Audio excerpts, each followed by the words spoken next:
Avez-vous déjà ressenti cette peur intense d'être abandonné, cette crainte qui vous pousse à imaginer le pire lorsque quelqu'un ne répond pas tout de suite à vos messages? Ce sentiment d'insécurité peut être dévastateur, vous faisant croire que vous allez être laissé pour compte à tout moment. Aujourd'hui, nous allons plonger au cœur de cette peur de l'abandon et découvrir comment la permanence émotionnelle peut être la clé pour surmonter cette angoisse. Dans cette vidéo, nous explorerons des concepts profonds et parfois méconnus, issus de la philosophie stoïcienne, des pensées de Marc Aurèle, Épictète et Sénèque.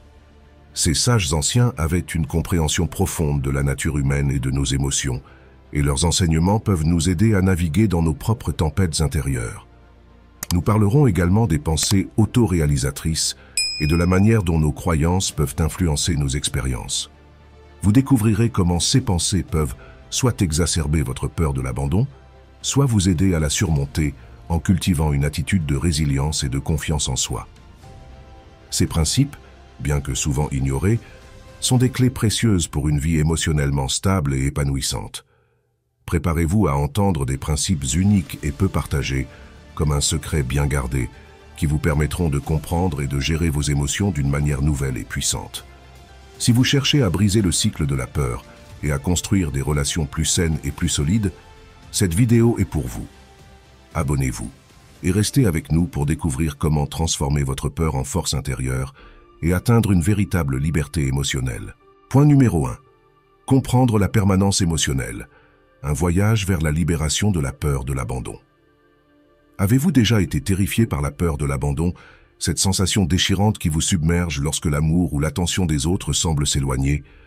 Bienvenue dans le monde de la permanence émotionnelle, un concept qui peut transformer votre vie et apaiser cette anxiété incessante. Inspiré des enseignements stoïciens de Marc Aurèle, Épictète et Sénèque, la permanence émotionnelle est l'idée que même en l'absence de signes tangibles, les émotions des autres pour nous persistent. C'est un pilier de la stabilité intérieure, souvent méconnu, mais d'une puissance inestimable. Pour comprendre ce concept, commençons par une analogie simple avec la permanence des objets chez les enfants. Imaginez un bébé jouant à cache-cache. Avant de comprendre que les objets existent même lorsqu'ils sont hors de vue, chaque disparition temporaire est une source de confusion. De la même manière, sans une permanence émotionnelle, les adultes peuvent être pris dans un cycle de doute et d'anxiété, cherchant désespérément des preuves d'affection pour se sentir en sécurité. Cette absence de permanence émotionnelle trouve souvent sa racine dans une enfance marquée par des parents émotionnellement incohérents. Comme l'expliquent les stoïciens, notre esprit est façonné par les impressions répétées. Si, enfant, vous avez appris que l'amour et l'attention étaient incertains, vous pourriez vous retrouver adulte à surréagir à la moindre fluctuation dans vos relations.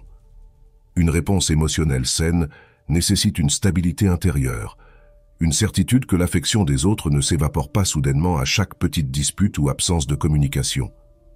Les symptômes d'une faible permanence émotionnelle incluent une recherche constante de réassurance, des ruminations et même des ruptures précipitées pour éviter l'abandon anticipé.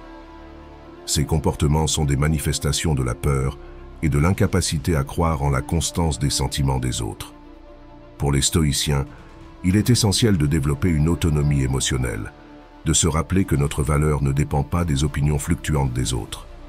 Comme Marc Aurèle l'a écrit, la tranquillité intérieure commence lorsque l'on cesse de se soucier de ce que les autres pensent de nous. Pour surmonter cette peur, nous devons cultiver une relation positive avec nous-mêmes, basée sur la résilience et la confiance en notre capacité à faire face aux défis. Il s'agit de se rappeler que même si nous sommes confrontés à l'abandon, nous ne sommes jamais vraiment seuls tant que nous avons confiance en notre propre valeur et en notre capacité à surmonter les épreuves. Cette pratique n'est pas simple et nécessite du temps, mais elle est cruciale pour ceux qui ont grandi avec des parents inconséquents. En intégrant cette permanence émotionnelle, nous apprenons à calmer notre système nerveux, à affronter nos peurs et à nous engager dans des relations d'une manière plus saine et plus épanouissante. Pour ceux qui luttent contre la peur de l'abandon, il est crucial de reconnaître que cette inquiétude découle souvent de pensées autoréalisatrices. En anticipant constamment le rejet ou l'abandon, nous risquons de créer involontairement des situations qui confirment ces craintes.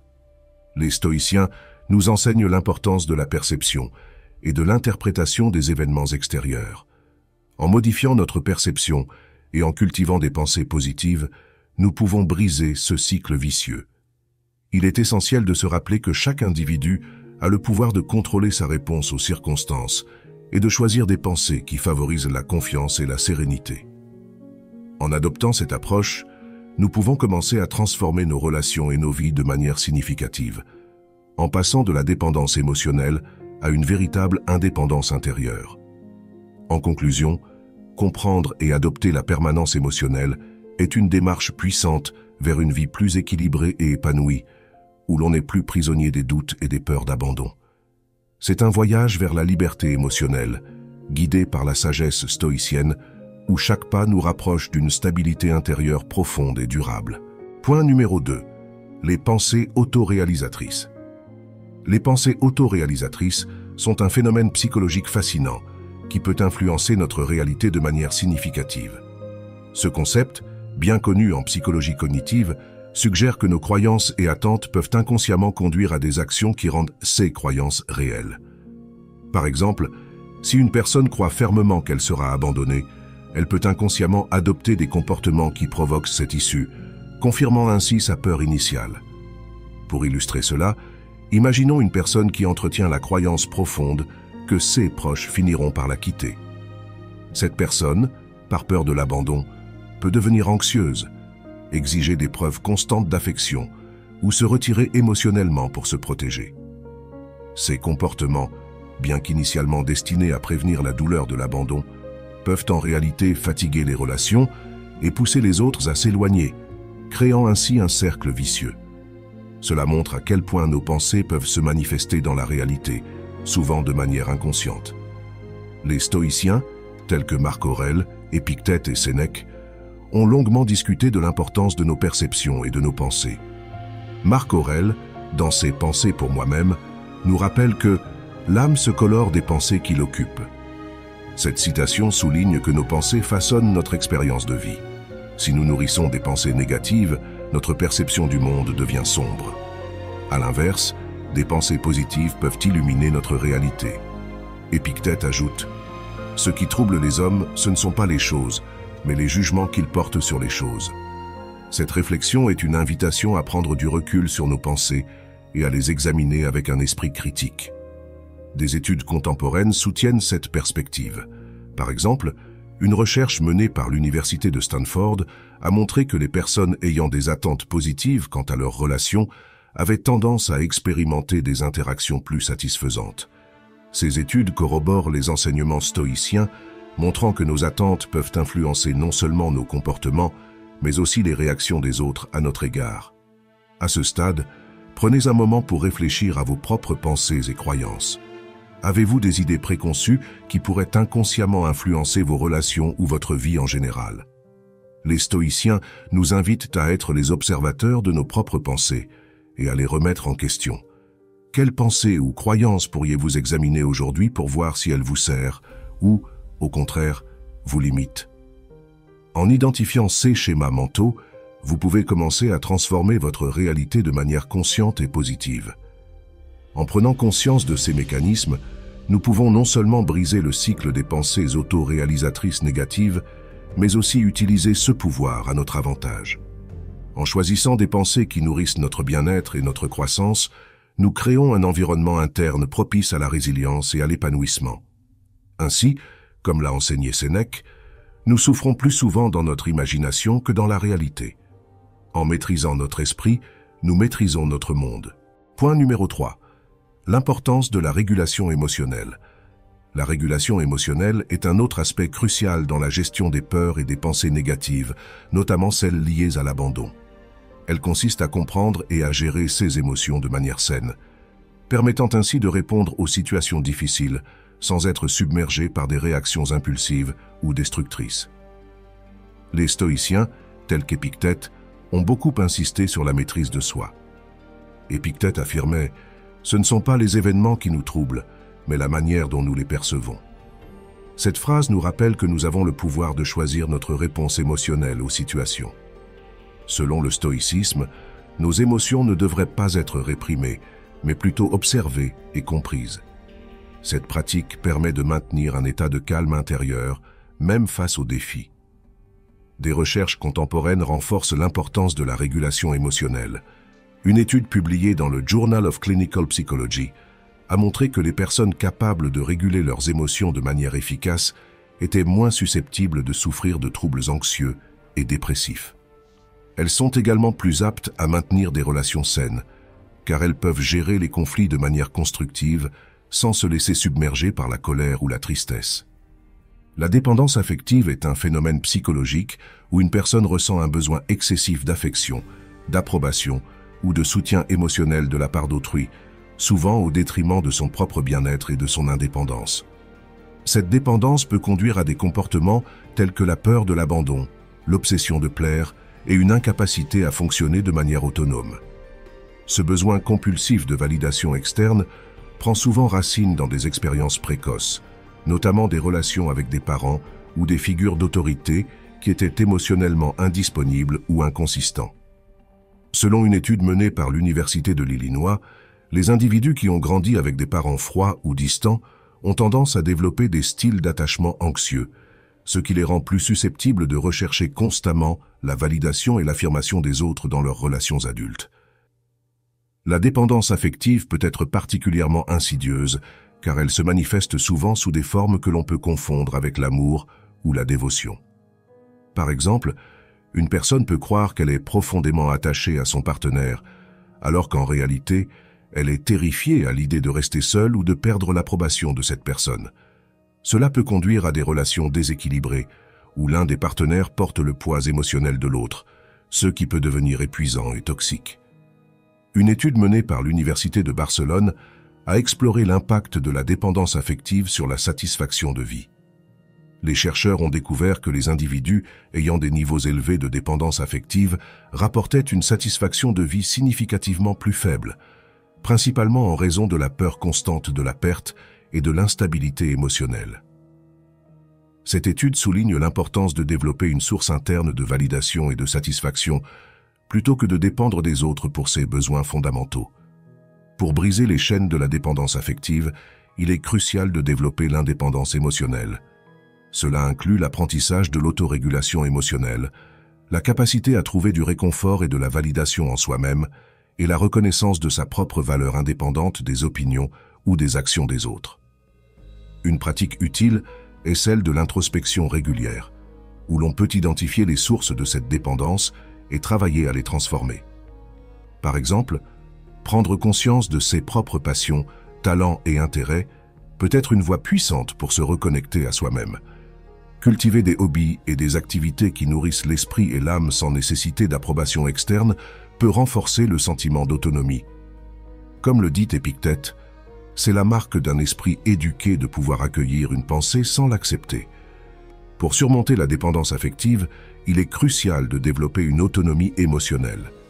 Cela implique de reconnaître et de comprendre ses propres besoins et désirs, et de se donner les moyens de les satisfaire par soi-même. Il est également important de pratiquer l'autocompassion et d'apprendre à s'aimer sans condition. Une étude de l'Université de Californie a révélé que les individus qui pratiquent l'autocompassion ont tendance à avoir des relations plus saines et une meilleure estime de soi. Il existe plusieurs techniques pour améliorer la régulation émotionnelle. La méditation de pleine conscience, par exemple, est une pratique qui aide à observer ses pensées et émotions sans jugement. Cela permet de prendre du recul par rapport aux émotions intenses et de choisir une réponse plus mesurée. Le stoïcisme lui-même propose des exercices comme la praemeditatio malorum, une méditation sur les éventualités négatives, pour se préparer mentalement à faire face aux difficultés avec sérénité. Le journalisme émotionnel est une autre technique utile. Il s'agit de noter ses pensées et émotions pour mieux les comprendre et les analyser. Cette pratique peut révéler des schémas émotionnels récurrents et aider à identifier les déclencheurs spécifiques de l'anxiété ou de la peur. En écrivant, nous donnons une structure à nos émotions et pouvons ainsi trouver des solutions plus rationnelles. Réfléchissez à un moment récent où vous avez ressenti une émotion intense. Comment avez-vous réagi? Était-ce de manière constructive ou avez-vous regretté votre réaction par la suite? Le stoïcisme nous enseigne à être maître de nos réponses émotionnelles, pas esclaves de nos impulsions. En travaillant sur la régulation émotionnelle, nous pouvons renforcer notre résilience et améliorer notre bien-être global. Rappelez-vous que, comme l'a dit Sénèque, la vie n'est pas d'attendre que l'orage passe, mais d'apprendre à danser sous la pluie. La régulation émotionnelle nous permet de naviguer à travers les tempêtes de la vie avec grâce et détermination. En cultivant cette compétence, nous nous armons pour affronter les défis avec une tranquillité d'esprit stoïque, transformant potentiellement chaque épreuve en une opportunité de croissance personnelle. Pour les personnes en proie à la dépendance affective, il peut être utile de chercher un soutien professionnel. La thérapie cognitive comportementale, TCC, est particulièrement efficace pour identifier et modifier les schémas de pensée négatifs et les comportements autodestructeurs liés à la dépendance affective. De plus, rejoindre des groupes de soutien ou des communautés en ligne peut fournir un espace sûr pour partager ses expériences et apprendre de nouvelles stratégies de gestion. Point numéro 4. Le pouvoir de la visualisation positive. Un autre aspect clé pour surmonter les peurs d'abandon et d'insécurité est la pratique de la visualisation positive. Il s'agit d'une technique où l'on imagine des scénarios positifs et des résultats favorables, contribuant ainsi à renforcer une attitude mentale optimiste et à contrer les pensées négatives. Les stoïciens utilisaient une forme de visualisation appelée visualisation négative pour se préparer aux pires éventualités, afin de mieux apprécier ce qu'ils avaient et de réduire leur peur de la perte. Marc Aurèle, dans Ses pensées pour moi-même, écrivait « Commence chaque journée en disant à toi-même « Aujourd'hui, je rencontrerai l'ingratitude, l'insolence, la dissimulation, la jalousie, l'égoïsme. Tous ces défauts viennent de l'ignorance de ce qui est bien et mal. » En se préparant mentalement à ce qui pourrait mal se passer, les stoïciens trouvaient la paix et la force face à l'adversité.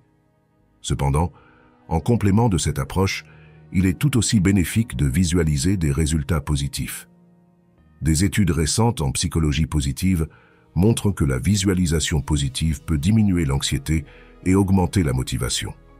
Par exemple, une recherche publiée dans le Journal of Sport Sciences a démontré que les athlètes qui visualisaient leurs performances réussies amélioraient effectivement leurs résultats. Pour commencer, asseyez-vous dans un endroit calme et fermez les yeux. Imaginez un futur où vous êtes en paix avec vous-même, où vos relations sont harmonieuses et où vous faites face aux défis avec confiance. Détaillez ce que vous voyez, entendez et ressentez dans ces moments de succès et de sérénité. Visualisez-vous en train de recevoir des compliments, d'accomplir des tâches avec succès ou de naviguer calmement à travers des situations difficiles. Le stoïcisme nous enseigne que bien que nous ne puissions pas contrôler les événements extérieurs, nous pouvons toujours contrôler notre perception de ces événements. Ainsi, en visualisant des réponses positives et des comportements vertueux, nous entraînons notre esprit à réagir de manière constructive, même dans des situations réelles stressantes. Pensez à une situation récente où vous avez anticipé le pire. Peut-être une présentation importante au travail ou une conversation délicate avec un proche. En appliquant la visualisation positive, imaginez-vous plutôt en train de réussir avec brio ou d'avoir une discussion productive. Comment cela changerait-il votre attitude et votre approche? Nous vous encourageons à intégrer la visualisation positive dans votre routine quotidienne. Passez quelques minutes chaque matin à imaginer les succès de votre journée. Voyez les défis comme des opportunités de grandir et les interactions sociales comme des chances de se connecter de manière authentique. Non seulement cette pratique renforcera votre confiance, mais elle vous préparera également à répondre de manière stoïque et équilibrée aux aléas de la vie. En embrassant cette technique, vous commencez à façonner une réalité où les craintes d'abandon et d'insécurité perdent leur emprise, remplacées par un sentiment de confiance en soi et de sérénité. Pour approfondir le concept de visualisation positive et son impact sur la gestion des peurs d'abandon et d'insécurité, explorons quelques histoires et recherches qui illustrent son efficacité. Imaginons l'histoire de Léa, une jeune femme qui a toujours lutté avec une peur de l'abandon due à des expériences d'enfance marquées par des parents émotionnellement distants. Elle se sentait souvent anxieuse dans ses relations, toujours en quête de signes que ses amis ou partenaires allaient la quitter. Cette anxiété l'empêchait de s'investir pleinement dans ses relations, car elle anticipait constamment le rejet. Un jour, sur les conseils d'un thérapeute, Léa a commencé à pratiquer la visualisation positive. Elle a été encouragée à visualiser ses interactions sociales et professionnelles d'une manière positive, en se voyant comme une personne confiante et aimée. Chaque matin, elle prenait quelques minutes pour imaginer des scénarios où elle recevait des compliments pour son travail, où elle passait des moments joyeux avec ses amis et où elle abordait les conflits avec calme et sagesse. Au début, cela lui semblait artificiel, presque comme si elle se mentait à elle-même. Mais avec le temps, elle a remarqué que ces exercices de visualisation avaient un impact subtil mais puissant sur sa perception de la réalité. Elle se surprenait à aborder les situations sociales avec moins d'appréhension et plus de confiance. Elle a commencé à se concentrer sur les aspects positifs de ses relations, plutôt que sur la peur de l'abandon. Cette pratique l'a aidée à se sentir plus ancrée et en paix avec elle-même. Épictète, dans ses entretiens, encourageait les gens à se rappeler leurs capacités et à se concentrer sur les vertus qu'ils pouvaient développer. Cette forme de pensée est parallèle à la visualisation positive, car elle consiste à se concentrer sur ce qui peut être contrôlé et amélioré, plutôt que sur ce qui pourrait mal tourner. Pour ceux qui regardent cette vidéo et qui se reconnaissent dans ces sentiments d'insécurité ou de peur d'abandon, nous vous invitons à essayer un exercice simple de visualisation positive. Chaque soir, avant de vous coucher, prenez un moment pour imaginer votre journée idéale le lendemain. Visualisez-vous en train d'affronter les défis avec calme, de recevoir des retours positifs et de ressentir un sentiment profond de satisfaction. Concentrez-vous sur les détails sensoriels. Qu'entendez-vous? Que voyez-vous? Que ressentez-vous? Cet exercice, s'il est pratiqué régulièrement, peut non seulement améliorer votre humeur, mais aussi réorienter votre esprit vers une perspective plus positive et résiliente. Levez le voile sur le potentiel de votre esprit et ouvrez-vous à un monde de possibilités infinies. Point numéro 5. Le lâcher-prise et l'acceptation de l'incertitude. Dans notre quête pour maîtriser notre peur de l'abandon, une autre leçon essentielle est celle du lâcher-prise et de l'acceptation de l'incertitude. Dans la philosophie stoïcienne, l'accent est mis sur la distinction entre ce qui est sous notre contrôle et ce qui ne l'est pas. Le lâcher-prise, c'est accepter que malgré tous nos efforts, certaines choses échappent à notre contrôle, y compris les comportements et les sentiments des autres. Prenons l'exemple de Thomas, un homme d'affaires qui avait l'habitude de tout contrôler dans sa vie. Cette attitude, bien qu'efficace dans sa carrière, se révélait destructrice dans ses relations personnelles. Après plusieurs relations marquées par des ruptures soudaines, Thomas s'est rendu compte qu'il vivait dans la peur constante de l'abandon. Cette peur l'amenait à devenir possessif et à vouloir contrôler chaque aspect de ses relations. Sur les conseils d'un ami, Thomas a commencé à explorer la philosophie stoïcienne. Il a découvert les enseignements de Sénèque sur le lâcher-prise et a commencé à appliquer ces principes à sa vie. Un des exercices qui l'a aidé est la pratique de la méditation quotidienne sur l'impermanence et l'incertitude. Chaque matin, il prenait quelques minutes pour réfléchir aux choses qui échappaient à son contrôle et se répétait « Je ne peux pas contrôler les actions des autres, seulement ma réaction à ces actions ». La science moderne soutient l'idée que l'acceptation de l'incertitude peut réduire l'anxiété et augmenter le bien-être. Une étude publiée dans le Journal of Anxiety Disorders a révélé que les personnes qui acceptent l'incertitude de la vie sont moins susceptibles de ressentir de l'anxiété. Cette acceptation permet de vivre plus sereinement face aux aléas de la vie, car elle réduit le besoin compulsif de contrôle. Les stoïciens, tels qu'Épictète, enseignaient que la paix intérieure vient de l'acceptation des choses telles qu'elles sont. Dans ses entretiens, Épictète disait « Ce qui trouble les hommes, ce ne sont pas les choses, mais les jugements qu'ils portent sur ces choses. » En d'autres termes, c'est notre perception de l'incertitude et notre résistance à cette incertitude qui nous cause du stress, et non l'incertitude elle-même. Nous vous invitons, en tant que spectateur de cette vidéo, à réfléchir à un domaine de votre vie où vous ressentez un fort besoin de contrôle. Que se passerait-il si vous lâchiez prise et acceptiez l'incertitude? Essayez de pratiquer la méditation stoïcienne en vous concentrant sur ce que vous pouvez contrôler, vos pensées et vos actions, et en relâchant ce que vous ne pouvez pas, les pensées et les actions des autres. Cet exercice peut commencer par des situations simples, comme accepter que les retards dans les transports sont hors de votre contrôle, jusqu'à des situations plus complexes, comme accepter l'imprévisibilité des relations humaines. Le lâcher-prise et l'acceptation de l'incertitude ne signifient pas renoncer à agir ou à prendre des décisions. C'est plutôt une reconnaissance profonde de la nature fluctuante de la vie et un engagement à se concentrer sur ce que nous pouvons véritablement influencer. En adoptant cette attitude, nous nous libérons du fardeau de l'anxiété liée à l'abandon et nous créons un espace pour une vie plus sereine et équilibrée. En fin de compte, comme le soulignait Marc Aurèle, le bonheur de votre vie dépend de la qualité de vos pensées. En choisissant de penser et d'agir selon ce qui est en notre pouvoir, nous trouvons une paix durable et une résilience face aux incertitudes inévitables de la vie. Passons au 6e point, la philosophie de la mort fati, aimer son destin. Les stoïciens ont souvent abordé le concept de la mort fati, ou l'amour du destin, comme un moyen de transcender les difficultés et de trouver la paix intérieure. Cette philosophie implique non seulement l'acceptation stoïque des événements, mais aussi l'amour de tout ce qui se passe, même les aspects les plus difficiles de la vie. Un exemple poignant est l'attitude de Marc Aurèle, qui, malgré les nombreux défis et pertes qu'il a rencontrés en tant qu'empereur romain, a embrassé chaque situation comme une opportunité de croissance. Dans ses pensées, il écrit « Accueille ce qui t'arrive, même si c'est désagréable, car tout concourt à la bonne marche de l'univers. » Cette perspective est particulièrement utile pour ceux qui luttent avec la peur de l'abandon. Plutôt que de voir le rejet ou la solitude comme des échecs personnels, la mort fati nous encourage à les voir comme des éléments nécessaires de notre parcours de vie. Cela transforme la perception de l'adversité, nous permettant de nous épanouir même dans les moments difficiles. Des études en psychologie montrent que cette approche peut effectivement réduire les symptômes de l'anxiété et de la dépression.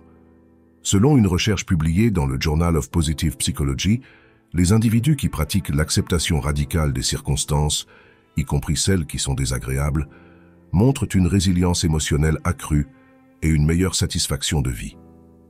Prenons l'histoire de Clara, une femme qui a traversé une rupture difficile. Plutôt que de s'enfoncer dans le ressentiment, Clara a décidé d'adopter la mort fati. Elle a commencé à voir cette rupture comme une opportunité de se redécouvrir et de se concentrer sur des aspects de sa vie qu'elle avait négligés, comme ses passions pour la peinture et le voyage.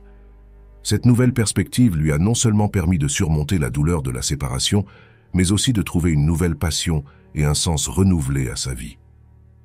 La mort fati n'est pas une simple résignation face à l'adversité, c'est un engagement actif à embrasser la totalité de notre expérience, à aimer chaque facette de notre existence, même celle qui semble négative. Cette philosophie nous enseigne que tout ce qui arrive a sa place dans l'ordre naturel des choses et contribue à notre croissance personnelle. En intégrant la mort fati dans notre quotidien, nous pouvons apprendre à voir chaque événement comme une partie précieuse de notre voyage. Cela ne signifie pas que nous devons aimer la douleur ou la souffrance, mais que nous pouvons choisir de les accepter et de les intégrer dans notre histoire personnelle avec grâce et résilience. C'est cette acceptation qui nous libère des chaînes de la résistance et de la peur, nous permettant de vivre pleinement et authentiquement. Passons au 7e point. L'auto-réflexion, le miroir de l'âme, exploration des alternatives et ouverture à de nouvelles possibilités. Dans notre quête pour surmonter la peur de l'abandon, il est crucial de se rappeler qu'il existe toujours d'autres avenues à explorer et de nouvelles possibilités à embrasser. Les stoïciens prônaient la flexibilité mentale et l'adaptabilité, des qualités essentielles pour naviguer dans un monde en constante évolution. Prenons l'exemple de Thomas, un homme qui avait passé plusieurs années dans une relation où il se sentait constamment rejeté. Craignant la solitude, il restait malgré tout dans cette relation toxique. Un jour, après une dispute particulièrement douloureuse, il décida de s'inscrire à un cours de poterie, un passe-temps qu'il avait toujours voulu essayer. Ce qui a commencé comme une simple distraction s'est transformé en une passion profonde, lui offrant non seulement une nouvelle compétence, mais aussi une communauté de personnes partageant les mêmes intérêts. Grâce à cette nouvelle activité, Thomas a réalisé qu'il n'était pas aussi seul qu'il le pensait. Il a trouvé un nouveau groupe d'amis et une nouvelle source de joie, ce qui lui a permis de se détacher progressivement de sa relation destructrice. Cette expérience lui a montré que la vie offrait une multitude d'opportunités de bonheur et de connexion, même au-delà de ce qu'il imaginait possible. Les stoïciens, tels que Sénèque, nous rappellent que la difficulté de la vie n'est pas de choisir entre le bien et le mal, mais entre les biens multiples. Cette citation résonne particulièrement lorsque nous envisageons les alternatives dans notre vie. Parfois, il est facile de s'attacher à une seule option, comme un enfant qui ne veut manger que des pâtes au beurre, ignorant les autres délices que la vie a à offrir. Imaginez un instant que vous êtes à un buffet géant, mais que vous insistez pour ne manger que les petits pois. Oui, les petits pois peuvent être bons, mais que dire des lasagnes, des sushis ou même du gâteau au chocolat? De la même manière, dans la vie, nous avons souvent tendance à nous focaliser sur une seule personne ou une seule situation, oubliant que le monde regorge d'autres expériences tout aussi enrichissantes, voire plus. Envisagez les domaines de votre vie où vous vous sentez coincé ou limité. Quelles nouvelles expériences pourriez-vous explorer? Peut-être est-ce le moment d'essayer ce cours de danse salsa dont vous avez toujours parlé, ou de rejoindre ce club de lecture que vous avez vu dans votre quartier. Les possibilités sont infinies, et souvent, l'exploration de ces nouvelles avenues peut révéler des passions cachées ou des talents insoupçonnés. En restant ouverts aux alternatives et en explorant de nouvelles possibilités, nous nous donnons la chance de grandir et d'évoluer au-delà de nos peurs et de nos limitations. Cela ne signifie pas que nous devons renoncer à tout ce que nous connaissons, mais plutôt que nous élargissons notre champ de vision pour inclure des expériences et des opportunités qui pourraient enrichir notre vie de manière imprévisible. Comme le disait Épictète, « Ne demande pas que les choses arrivent comme tu le veux, mais souhaite qu'elles arrivent comme elles arrivent, et tu seras heureux. » En adoptant cette philosophie, nous pouvons trouver la paix et la satisfaction dans l'exploration de l'inconnu. Ces exemples illustrent bien comment le fait de sortir de notre zone de confort et d'explorer de nouvelles possibilités peut nous aider à surmonter la peur de l'abandon et à découvrir de nouvelles facettes de nous-mêmes. Dans cette perspective stoïcienne, chaque changement et chaque nouvelle expérience est une opportunité de grandir et d'enrichir notre existence. Point numéro 8. L'équilibre mystérieux entre attachement et indépendance. Dans notre quête pour comprendre et gérer la peur de l'abandon, un concept clé du stoïcisme est de trouver l'équilibre délicat entre attachement et indépendance. Les stoïciens nous enseignent que l'attachement excessif aux choses ou aux personnes peut mener à la souffrance, surtout lorsqu'elles disparaissent ou changent. Cependant, cela ne signifie pas qu'il faut s'abstenir d'aimer ou de s'engager, mais plutôt d'aimer avec sagesse et de se rappeler que tout est éphémère. Alice, par exemple, avait tendance à se perdre dans ses relations, redoutant constamment l'abandon. Ce comportement, souvent dû à un manque de confiance en soi, est fréquent. Selon une étude de l'Université de Denver, les personnes avec une peur de l'abandon élevée montrent des signes d'attachement insécurisants, ce qui peut mener à une dépendance émotionnelle excessive. Pour contrer cela, Alice a commencé à cultiver ses propres intérêts, comme la peinture, et à développer son indépendance émotionnelle. En adoptant cette approche, elle a pu renforcer ses relations tout en gardant un sens de soi fort. Elle a réalisé que pour maintenir une relation saine, elle devait cultiver ses propres passions et se rappeler qu'elle était complète en tant qu'individu. Elle s'est inscrite à des cours de peinture, une activité qu'elle avait toujours voulu essayer, mais qu'elle avait mise de côté pour passer plus de temps avec son partenaire. Ce n'était pas un retrait de l'amour qu'elle éprouvait, mais plutôt un moyen de renforcer son indépendance émotionnelle. L'indépendance émotionnelle ne signifie pas éviter les relations ou les connexions émotionnelles, mais plutôt cultiver une résilience intérieure. Les enseignements de Marc Aurèle résonnent ici. Tu as pouvoir sur ton esprit, pas sur les événements extérieurs. Réalise cela, et tu trouveras la force. En se concentrant sur ses propres passions et en adoptant une mentalité stoïcienne, Alice a trouvé un équilibre qui lui a permis d'aimer sans crainte. Cet équilibre a non seulement renforcé sa relation, en lui donnant un espace pour grandir individuellement, mais a également réduit sa peur de l'abandon. Alice a appris à apprécier chaque moment avec son partenaire sans en faire la base exclusive de son bonheur. Elle a adopté la mentalité stoïcienne de l'ataraxie, la tranquillité de l'âme, en comprenant que la véritable indépendance émotionnelle ne réside pas dans l'absence de lien, mais dans la capacité à être serein face à leurs possibles pertes. Les recherches en psychologie, comme celles publiées dans le Journal of Personality and Social Psychology, montrent que les personnes capables de maintenir une indépendance émotionnelle tout en étant en relation sont généralement plus heureuses et moins anxieuses.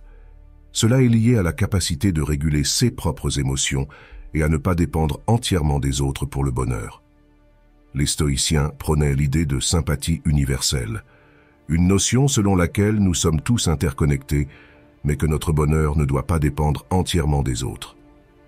En d'autres termes, Nous pouvons aimer profondément, mais nous devons aussi être prêts à lâcher prise si nécessaire pour préserver notre propre paix intérieure. En trouvant cet équilibre, nous ne devenons pas insensibles ou détachés, mais nous apprenons à naviguer dans la vie avec une légèreté d'être. Nous acceptons que l'amour et les connexions sont des cadeaux précieux, mais que notre valeur et notre bonheur ne dépendent pas exclusivement d'eux. Cela nous permet d'aimer plus librement, sans les chaînes de l'angoisse de la perte, et de vivre une vie plus riche et plus équilibrée. Passons au 9e et dernier point, le pouvoir caché des affirmations et de la gratitude. Les enseignements stoïciens sont souvent associés à des concepts familiers tels que la résilience, le contrôle des émotions et l'acceptation de l'impermanence. Cependant, certains concepts moins connus mais tout aussi puissants peuvent enrichir notre compréhension et notre pratique de la philosophie stoïcienne. L'un de ces concepts est l'idée de l'indifférence active, un état où l'on cultive une attitude de détachement tout en restant activement engagé dans la vie. L'indifférence active, le détachement sans indifférence. Le terme indifférence en stoïcisme ne signifie pas ne pas se soucier, mais plutôt rester insensible aux résultats des événements tout en étant engagé dans des actions vertueuses. Cela implique de se détacher des résultats tout en se concentrant sur les efforts. Par exemple, dans le contexte des affirmations et de la gratitude, il s'agit de pratiquer ces techniques sans se laisser trop affecter par la réponse immédiate ou par les événements extérieurs. L'éthétique, la pratique du silence. Un autre concept stoïcien peu connu est l'éthétique, qui se concentre sur l'importance du silence et de la réflexion intérieure. C'est l'art de garder le silence non seulement pour éviter les conflits inutiles, mais aussi pour cultiver une paix intérieure profonde. Cette pratique est particulièrement utile dans notre monde moderne, saturé d'informations et de bruit constant. Elle permet de se recentrer sur l'essentiel et de développer une pensée plus claire et plus structurée. L'oikeiosis, l'alignement avec la nature. Un concept clé mais souvent sous-estimé est celui de l'oikeiosis, qui se réfère à l'idée de s'aligner avec notre véritable nature. Les stoïciens croyaient que comprendre notre propre nature et celle de l'univers nous aidait à vivre en harmonie. En pratique, cela signifie cultiver des valeurs et des actions qui sont en accord avec notre essence et notre moralité innée, plutôt que de chercher à plaire aux autres ou à suivre des normes sociétales artificielles. L'euthymia, la tranquillité de l'âme. L'euthymia est l'idée de tranquillité de l'âme, une paix intérieure qui provient de la connaissance de soi et de la vie en accord avec ses principes. Ce concept est lié à la capacité de maintenir une stabilité émotionnelle face aux hauts et aux bas de la vie, en étant conscient que notre valeur et notre bonheur ne dépendent pas des circonstances extérieures. Les pensées autoréalisatrices, créer notre réalité. Revenons sur les pensées autoréalisatrices. Ce concept n'est pas seulement une croyance positive ou une pensée magique, c'est une reconnaissance de l'impact puissant de nos croyances sur nos comportements et par conséquent sur notre réalité. Par exemple, si l'on croit fermement que l'on n'est pas digne d'amour, cette croyance influencera inconsciemment nos actions, créant des situations qui confirment cette croyance. Inversement, cultiver des affirmations positives sur notre valeur et notre capacité à être aimé peut nous ouvrir à des expériences qui valident ces nouvelles croyances. Une étude de l'Université de Californie a montré que les personnes qui pratiquaient régulièrement la gratitude avaient des niveaux plus élevés de satisfaction de vie et moins de symptômes dépressifs. De plus, une recherche menée par le docteur Barbara Fredrickson a démontré que les émotions positives, cultivées par des pratiques comme la gratitude et les affirmations, peuvent élargir notre perspective cognitive, nous permettant de voir plus de possibilités et de solutions dans la vie quotidienne. Pour intégrer ces concepts dans la vie quotidienne, il est utile de commencer par des pratiques simples. Par exemple, le soir, on peut écrire 3 choses pour lesquelles on est reconnaissant ou chaque matin se répéter des affirmations positives. En parallèle, pratiquer l'éthétique en limitant les distractions et en passant du temps en silence peut renforcer notre clarté mentale. Ces concepts, bien qu'ils ne soient pas souvent discutés, offrent une profondeur et une richesse à la philosophie stoïcienne. Ils nous encouragent à regarder au-delà des réponses simples et à explorer des voies qui enrichissent notre compréhension de nous-mêmes et de notre place dans le monde. En les adoptant, Nous pouvons cultiver une résilience émotionnelle et une paix intérieure qui nous permettent de naviguer les défis de la vie avec sagesse et sérénité. En conclusion, nous avons exploré ensemble les secrets cachés du stoïcisme pour surmonter la peur de l'abandon et trouver la paix intérieure. En intégrant des concepts profonds tels que la permanence émotionnelle, les pensées autoréalisatrices et l'oikiosis, nous avons découvert des outils précieux pour vivre une vie plus épanouissante et alignée avec notre véritable nature. Les enseignements de Marc Aurèle, Épictète et Sénèque nous rappellent que la sagesse et la sérénité sont accessibles à tous, pour peu que nous soyons prêts à cultiver la résilience et l'acceptation. N'oubliez pas que chaque étape de ce voyage est une opportunité de grandir et de renforcer notre propre force intérieure. Nous vous encourageons à continuer à explorer ces concepts, à les appliquer dans votre vie quotidienne et à partager votre expérience avec nous. Si cette vidéo vous a aidé à voir les choses sous un nouvel angle ou à trouver des ressources pour vous libérer des peurs et des insécurités, n'hésitez pas à vous abonner à notre chaîne, à aimer cette vidéo et à laisser un commentaire ci-dessous. Nous aimons entendre vos histoires et vos réflexions, car chaque partage enrichit notre communauté. Pour ceux qui sont restés jusqu'à la fin, nous avons un petit défi pour vous. Commentez avec la phrase « Je choisis de m'épanouir au-delà de la peur » pour montrer que vous êtes prêts à embrasser la puissance de la sagesse stoïcienne et à transformer vos vies. Merci de nous avoir rejoints dans cette exploration philosophique et à très bientôt pour de nouvelles découvertes inspirantes.